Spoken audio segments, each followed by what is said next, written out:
And so, thanks for joining us, everybody, today. We're We not just going to did a get full anything done, are podcast we? before I pressed What- record. We should just go to a bar like we usually do. I kind of feel like we are, really. I mean, this looks like a coffee mug, but it's actually filled with rum. Mine's gin, Kirkland gin. Yeah, mine's just coffee with Irish coffee. None of that is true, folks. It's in real time. It's like 6 minutes after 10 in the morning. And I don't know if you can see what I see. It'll depend on how Chuck edits this, but I'm looking at my old friend Rico Colantoni, where Chuck is normally sitting. In fact, I don't even know whose bed that is, Chuck. Is that Chuck's bed or your bed or my bed? For the uninitiated, Chuck lives in, is it Valley Village technically? Let's just give my address. Why not? You're still on the same street you've been for like 30 years. Yes. That's right. And you just moved. And you're talking to two guys who you've known collectively for something like 70 years. Yeah. And it's a fact, when I'm in that part of LA and Rico's not there, I crash in the guest bedroom. But when Rico is there, he gets first dibs on the guest bedroom. But now I think Rico is actually in the master bedroom of Chuck's home. And Chuck, where are you exactly? Are you in the bathroom? No, I'm in the master bedroom. See the dwarf door? Yeah. Oh yeah. You see the dwarf door? Doesn't it look like it's a dwarf door? But watch this. It's normal size. Yeah. It's a closet. That's where recording studio. Yes, exactly. Mm-hmm. I've done many jobs in that closet right there. You might want to elaborate on that, Chuck. What? Many jobs? What are you talking about? Yeah, voiceover jobs. Oh, that's terrible. Hey, how's the lighting in here? Did I look okay? Did you turn the thing on? I did, Ben. I did. Yeah, but it's fine. The thing that takes 8D batteries, and they'll have to replace them and like it's a podcast, Rico. I wouldn't sweat the lighting too much. Yeah. Well, this was one of the most awkward edits on Dirty Jobs when I was working. This guy's name was Richard, and he was kind of uptight, and he was a construction guy on this episode running a concrete truck. And he introduces himself as Richard, and I say, Richard's good. So Richard, or do you prefer Dick? And he just looked at me, and we just let it sit there, right, for about 5 seconds, and nobody says anything, and I just walk out of the scene. What are you working on right now? I'm back in LA to work on a thing that I can't disclose because they'll sue me if I say what it is. Wait a minute. What do you mean you can't discuss? Why? Yeah, like isn't NDA that what stuff? NDAs are all about? Yeah, a non-disclosure agreement that I signed that I can't talk about this thing that I'm working on because I'm assuming people listen to this podcast. I mean, dozens. I can't even say anything. If it's a movie or a TV show or something like that. I can't even say that. I can't. This is the opposite of promotion. I'm throwing you a bone, right? Yeah, but I can't talk about the thing. You can't talk about the price. So let's talk about the Christmas movie. They're promoting it as their first LGBTQ plus storyline. Two young women falling in love. I mean, basically the same premise. It's Christmas, of course. Oh, of course, Christmas. It's called Under a Christmas Tree. And it's lovely. I got to be silly and real, and just it was the best, most fun I've had working on any set in a long, long time. Yeah. So, which one of the women do you play?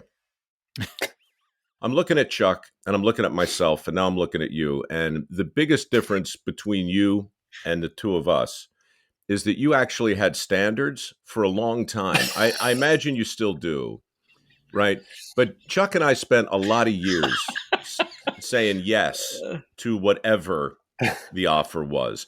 We didn't care, but I remember talking to you years ago about the projects you had passed on. If it didn't speak to you, if as an actor it didn't resonate with you, you'd be like, maybe not right now. Maybe something else. That was later. Was it? Because, when Chuck and I went to the academy together, the first job out of the academy was I reenacted the last days of John Belushi on A Current Affair. I was like, that, and they only got me from a certain angle because, any other angle, I looked nothing like John Belushi, but if they kept shooting me right from there and I could pull it off, and they paid me $200 for like a week's work, $200. I'm the same guy who shaved my head the first time to do a play at the Academy. It was like I felt like Kurtz in Apocalypse Now, just like. But show Mike that picture of you and me at back in circa 1984, 85. Look at that hair. Wow. So you guys had just graduated from the American Academy. Yep. A lot of hair Chuck, there. you must have weighed, Jesus, you must have weighed 145 pounds. Wet. No. That's just a weird picture. Look at that is very 21 Jump Street right there. Yeah. Right around Just Shoot Me, I started to say no to things. But that's because I believed, oh, this is my life. This is never going to change. I'm just going to be a regular on a TV show for the rest of my life. Well, you kind of were, dude. There was a good run. There was a good, good. Hope and good Gloria, run. Just Shoot Me. Just How many Shoot years Me, on Hope Veronica and Gloria? Mars. 2 seasons. How many years? That was like 2 seasons. Hope and Gloria. 7 seasons of Just Shoot Me. Just Shoot Okay, Me. we're at 9. 3 seasons of Veronica Mars. We're up to 12. Did the movie, and then 4 seasons. Flashpoint was 5 seasons up in Canada. 17 consecutive years. Recurring on Person of Interest. That was a lot of fun. Person of Interest was a lot of fun.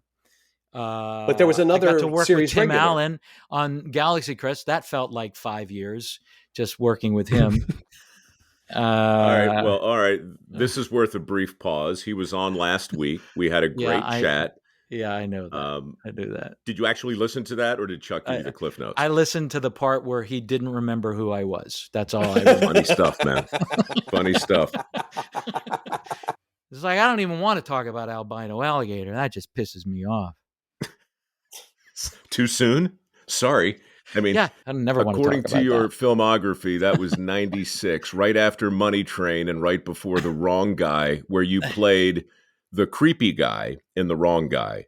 I don't know if you remember that. That's the greatest movie never seen. No one's ever seen that film. I guess a pirated version of it was sent out in the comics underworld. Like every comedian, every funny person in Hollywood ended up watching a bootleg copy of The Wrong Guy. And it became a secret cult film. It's one of the funniest films. You ever seen it? What? I havened. I haven't seen it. I know you haven't. Yeah. It's not out there. It never got distributed. Well, distributed. So you know what? You are so Canadian. Distributed. I'm sorry. Because the film was full of aluminium. It never got distributed. I have a copy of it. Let's do that. Get it to Chuck, because next time I draw the short straw and get the back bedroom, we'll sit down and watch The Wrong Guy. I got the comfy bed though, Mike. He doesn't have this bed.